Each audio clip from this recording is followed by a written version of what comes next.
Good day po muli mga ka-Woods. Welcome ulit dito kay 3M. Another day, another tulong na naman po yung ating ibibigay na kung saan ay yung pong mga nabiktima ng kalamidad na salanta, ng kalamidad na Bagyong Tino sa lugar po ng Cebu.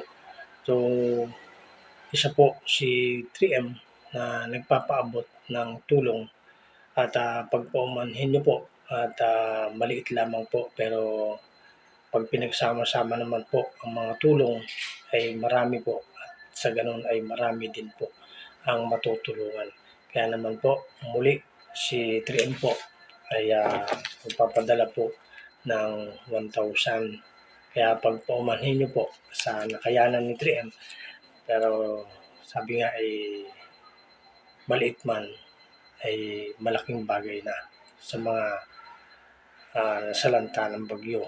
At kung ano man po ang inyong dinanas, ano man ang inyong katayuan sa ngayon ay yan po ay pagsubok lang ng ating may kapal. No? Wag na wag pa rin po tayong tatalikod sa pananampalataya, sa mga panalangin, bagkos pagtibayin pa rin natin dahil ito po ay kalamidad. Wala pong may gusto, kaya po wag na wag tayong tatalikod sa ating Panginoong Diyos. Pagkos tibayan pa po natin. Pasasaan po at makakabangon din pong lahat at hanggat may buhay, may pag-asa. Kaya po muli, pagdasal natin ang ating mga kababayan sa Cebu na makakabangon din po. Huwag mawawalan ng pag-asa. Tuloy lang po ang buhay.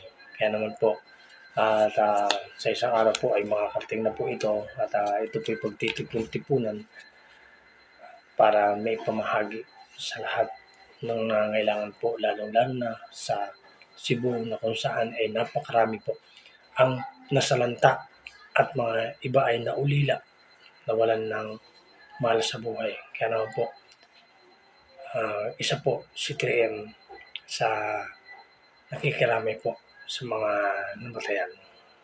Kaya po, muli, bangon lang po tayo habang may buhay, may pag-asa. Ito po si 3M. Maraming po salamat sa inyong lahat.